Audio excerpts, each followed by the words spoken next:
भारत और श्रीलंका के मैच के बाद पाकिस्तान टीम के पास एशिया कप के फाइनल में पहुंचने के इम्कानात क्या हैं? आइए देखते हैं। 2023 एशिया कप में भारत पहले ही श्रीलंका को शिकस्त देकर फाइनल में जगह बना चुका है, तो दूसरी जानिब भारत से मैच हारने के बावजूद पाकिस्तान के फाइनल में पहुंचने के इम्कानात अब भी हैं। भारत का सामना करने से पहले पाकिस्तान ने सुपर 4 मरहले में बांग्लादेश के खिलाफ जबरदस्त जीत हासिल की थी। ताहम पाकिस्तान का इस मरहले में सिर्फ एक मैच बाकी है और ये श्रीलंका के खिलाफ एक अहम मैच है। इस वक्त पाकिस्तान और श्रीलंका दोनों के सुपर 4 के 2 मैच खेलने के बाद 2-2 पॉइंट्स हैं।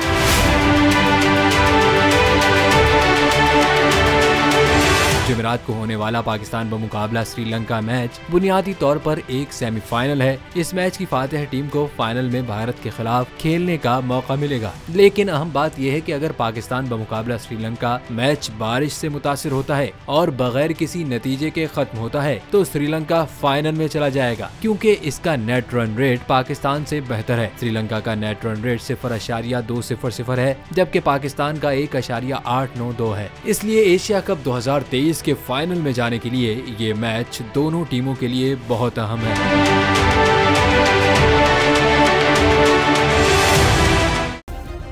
सब्सक्राइब करें और बेल दबाएं ताकि कोई खबर रह न जाए।